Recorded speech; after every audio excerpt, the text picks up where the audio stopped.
देखिए, हमारे नेता ने सीधा साधा सपाट शब्दों में कहा है कि हम लोग 20 साल, अब 15 साल, अब 25 साल नहीं मांग रहे हैं। अगर 5 साल में जन स्वराज काम नहीं करती है, जनता के सुंदर राज बनाने में इस दिशा में अगर वो काम नहीं करती है, तो जन स्वराज को आप लात मार के निकाल सकते हैं। कि जो भी चीजें हैं शिक्षा के विषय में, उसे हम लोग करेंगे। और जो भी 5 साल से 15 साल तक जो बच्चे हैं, उन्हें अच्छा नागरिक बनाकर, पढ़ा लिखा कर बिहार के प्रति समर्पित। देखिए, घर भी जनता ही बनाती है। जनता ने 20-25 साल भाजपा को मौका दिया है। अब जनता बदलाव।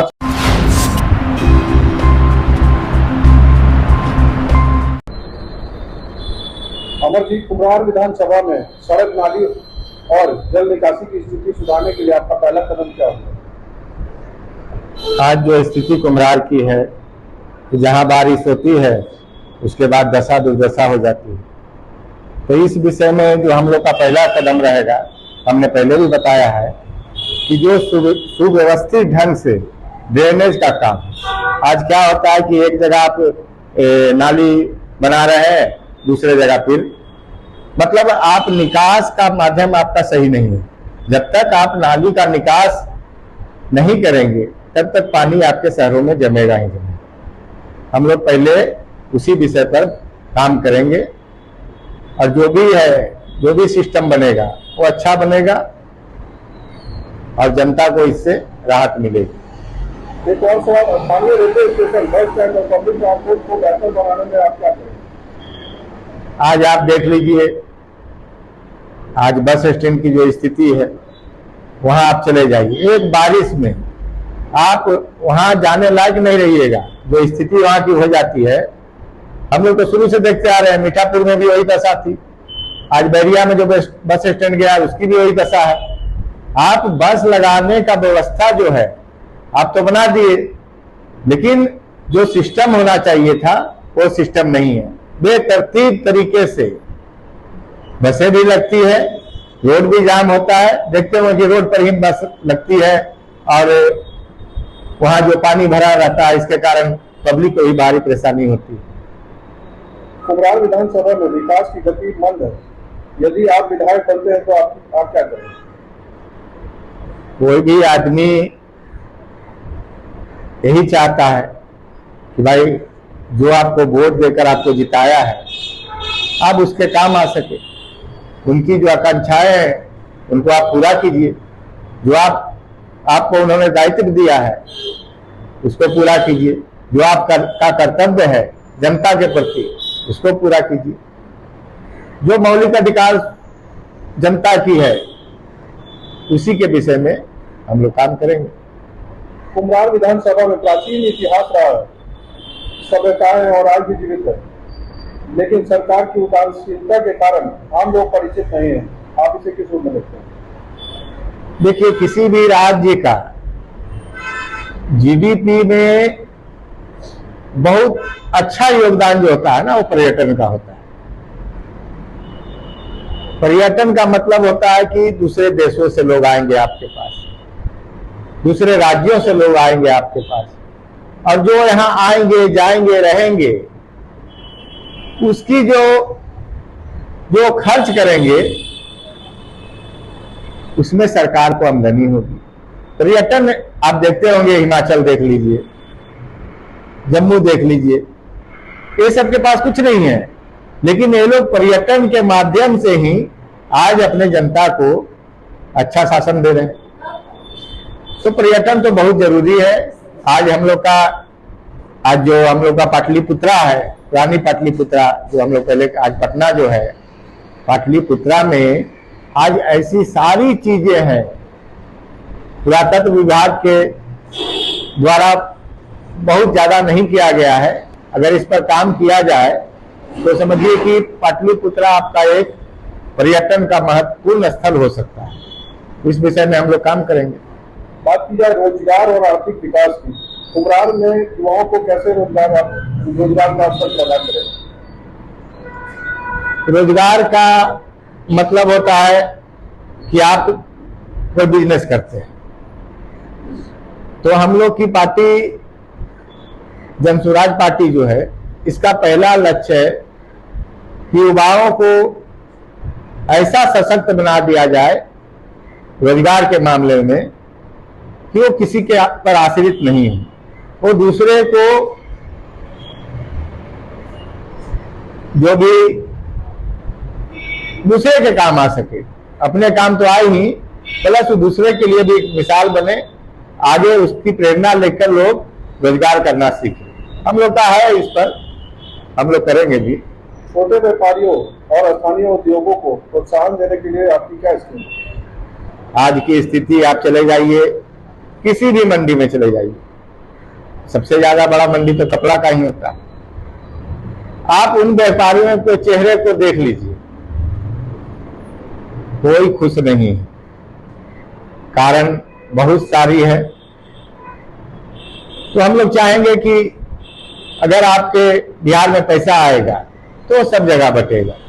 ऐसा तो नहीं है कि पर्यटन से पैसा आ रहा है, किसी को रोजगार मिल रहा है, कोई किसी सामान का बिक्री करके पैसा कमा रहा है तो जाके दुकान में ही खरीदारी करेगा। आज वस्तु स्थिति बहुत ही बदतर है, बाजार की स्थिति आप जाकर देख ले, बहुत ही बदतर है। आज हर आदमी बैंक पर निर्भर हो गया है। उसका जो अपना पूंजी है उसे बैंक का ब्याज देने में उसे चुकाना पड़ता है। अपना पूंजी अब किसी भी व्यापारी के पास रह नहीं गया है। आप एक बार सर्वे कर लें, आपको पता चल जाएगा कि पटना की स्थिति क्या है, कुम्हरार की स्थिति क्या है। लोगों के पास पैसा नहीं है और इसी को लेकर के हमारे प्रशांत किशोर जी ने जो बताया है कि स्वरोजगार और महिलाओं को 4% ब्याज पर जो उनको रोजगार करने के लिए दिया जाएगा, तो उससे बहुत सारी समस्याओं का हल होगा। कृषि और मछली पालन से जुड़े लोगों को आमदनी बढ़ाने के लिए आपकी क्या योजना? कृषि तक जहां तक सवाल है तो पटना में तो कुम्हरार में वैसी कृषि के लायक जमीन है नहीं, लेकिन तब भी सरकारें जो भी चलती है कृषि के ऊपर ही चलती है। बिहार में एक बहुत बड़ा उद्योग जिसे बोला जाएगा वो कृषि ही है। लेकर कुम्हरार क्षेत्र में सरकारी स्कूल की गुणवत्ता सुधारने के लिए आपके ठोस कदम क्या होगा? देखिए, जन्म के बाद सबसे पहला जो इंसान के आता है वो है शिक्षा। आप अगर शिक्षित हैं और आप अच्छी शिक्षा लिए हैं तो आपको समाज में कहीं भी, चाहे वो बिजनेस हो चाहे वो नौकरी हो, कहीं भी दिक्कत नहीं होगी। हमारे नेता प्रशांत किशोर जी ने इसी के विषय में बताया है कि 5 साल से 15 साल तक के बच्चों को फ्री में शिक्षा दी जाएगी, मुफ्त शिक्षा। क्योंकि आज आप देख रहे हैं कि जो भी सरकारी स्कूल हैं, लोग को तो लगता है कि फ्री में पढ़ाई हो रहा, लेकिन आपका टैक्स का पैसा एक विद्यार्थी के ऊपर 800 से 900 रुपया लगता है। जो आप टैक्स देते हैं, जो 50,000 या 60,000 जो शिक्षा विभाग का बजट होता है, उसमें एक एक बच्चे पर 900 रुपया का शिक्षा व्यय होता है, जिससे कि उनको कितना लाभ हो रहा है। हर दिन शिक्षा के विषय में लोग बोलते हैं क्या लाभ है। इसी के विषय में हमारे नेता ने तो कहा है कि जो भी चीजें हैं शिक्षा के विषय में उसे हम लोग करेंगे, और जो भी 5 साल से 15 साल तक जो बच्चे हैं उन्हें अच्छा नागरिक बनाकर, पढ़ा लिखा कर बिहार के प्रति समर्पित करेंगे और बिहार को आगे बढ़ाने में उनका योगदान लेंगे। स्थानीय अस्पताल और स्वास्थ्य केंद्रों की कमी दूर करने के लिए आपका रोडमैप क्या है? देखिए, सबसे बड़ी चीज है, कमी कहीं कुछ नहीं है। आज पीएमसीएच 5,5300 बेड का अस्पताल बन गया। कमी सोच की है, सरकार की सोच की कमी है कि जो लोग जाते हैं वहां उन्हें समुचित इलाज नहीं मिलता। हम लोग जब आएंगे तो उसी को व्यवस्थित करेंगे, और जहां आवश्यकताएं होगी कुम्हरार में वहां नया अस्पताल खुलेगा ताकि किसी भी मरीज को परेशानी नहीं हो। जन स्वराज पार्टी के एजेंडा में कुम्हार को लेकर आपकी प्राथमिकता क्या रहेगी? कुम्हार की जनता जो हमसे चाहेगी, जनता का जो 5 मौलिक सुविधाएं हैं वही जनता आपसे चाहती है। बिजली, पानी, स्वास्थ्य, शिक्षा, यही सब 5 सुविधाएं हैं जो कि जनता सरकार से चाहती है। अगर आप उनको समुचित व्यवस्था कर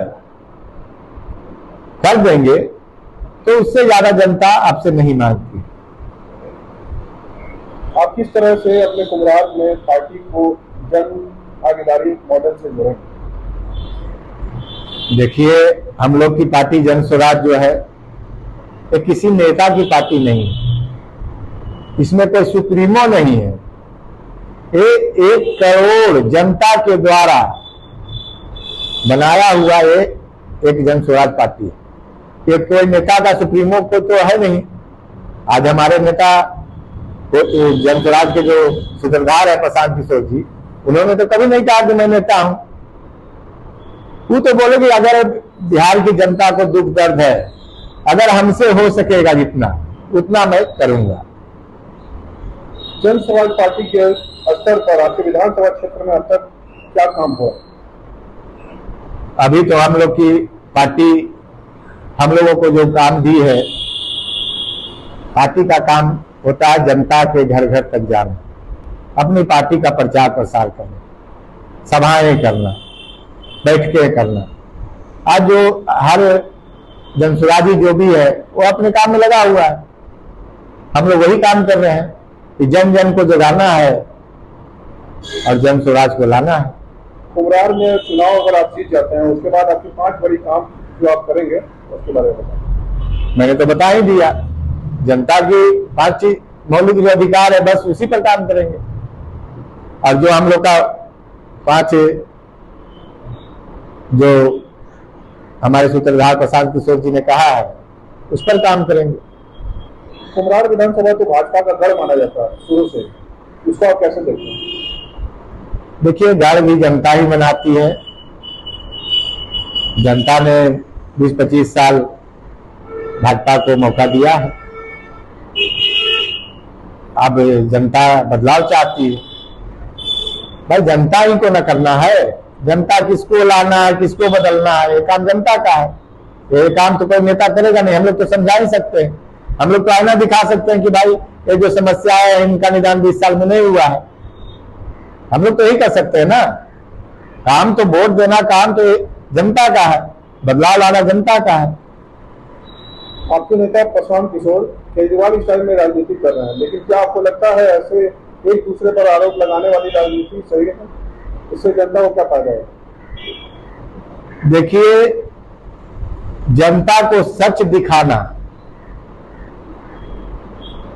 जो जनता नहीं जान रही है, अगर हमारे नेता प्रशांत किशोर जी जानते हैं और वो चीज को जनता के पास लाते हैं, तो भाई कोई भी आदमी अगर गलत होगा तो अगर आप उसे गलत नहीं कहेंगे तो आप भी गलत कहलाएंगे। हमारे नेता तो जो गलत है उसको गलत कह रहे हैं। अगर सही को गलत कहेंगे तब ना आप उनको दोष दीजिएगा। लेकिन जो गलत है, जो गलत हुआ है, जो बिहार के साथ गलत हुआ लोगों ने किया, तो भाई गलत को गलत कहना ही तो। आप अगर गलत नहीं कहेंगे तो उनकी तो वो तो और आगे बढ़ चढ़ कर फिर गलत करेंगे, तो इसमें नुकसान किसका होगा? जनता का ही होगा ना। तो गलत को गलत करना कोई गलत बात नहीं है, गलत को गलत कहना ही चाहिए। ये आपसे जानना चाहेंगे, अगर आप चुनाव जीत जाते हैं, जीतने के बाद अगर आप जनता के कामों को पूरा नहीं करते तो आप क्या करेंगे? देखिए, हमारे नेता ने सीधा साधा सपाट शब्दों में कहा है कि हम लोग 20 साल, अब 15 साल, अब 25 साल नहीं मांग रहे हैं। अगर 5 साल में जन स्वराज काम नहीं करती है, जनता के सुंदर राज बनाने में इस दिशा में अगर वो काम नहीं करती है, तब जन स्वराज को आप लाख